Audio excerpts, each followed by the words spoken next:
Bon matin, bon après-midi, bonne soirée, peu importe l'heure où vous vous connectez, bienvenue à cette petite capsule.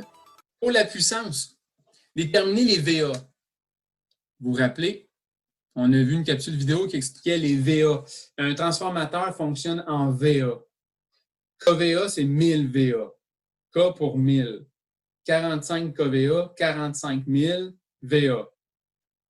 Pour trouver la puissance totale d'un transformateur, c'est toujours l'addition des 3 bobines qui vont vous donner une puissance totale. Si je vous donne une puissance totale de 45 kVA, comme l'exemple présentement, et je vous pose la question, combien de VA j'ai par phase? J'ai une puissance totale de 45 kVA, j'ai 3 phases. Je peux facilement prendre 45 et le diviser par 3, qui va me donner 15 kVA. 45 kVA divisé par 3 me donne 15 kVA. Donc, techniquement, j'ai 15 kVA par phase. Qu'on soit en étoile ou en triangle, c'est la même chose. 45 kVA, c'est 45 kVA, c'est une puissance totale. On divise par 3, ça nous donne la puissance par phase. Je vous demande de trouver le courant qui circule dans une phase de 15 kVA. Comment on fait ça? Il y a 2 façons. Il y en a plus que 2, mais je vais vous en donner 2 pour l'instant. Les autres, vous allez peut-être les découvrir par vous-même. Soit qu'on détermine qu'on a 15 kVA par phase. On détermine la tension de phase, ce qu'on vient de voir tantôt. Comment trouver la tension de la phase. Dans un cas ici, en triangle, on a 600 volts de tension de ligne. Donc, en triangle, la tension de ligne est égale à la tension de phase. Donc, 15 kVA, on divise par 600. Ça me donne 25 ampères. J'ai 25 ampères dans ma phase. Mon courant de ligne, on a vu tantôt comment trouver un courant de ligne avec un courant de phase en triangle.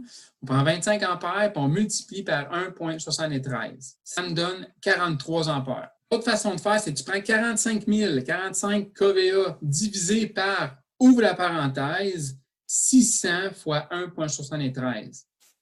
600 fois 1,73 parce qu'on prend la puissance totale divisé par 600 volts.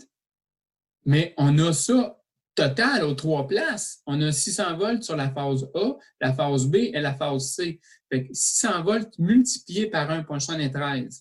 Fait que 45 000 divisé par l'ensemble de tout ça. Si on prend l'ensemble, on divise par l'ensemble.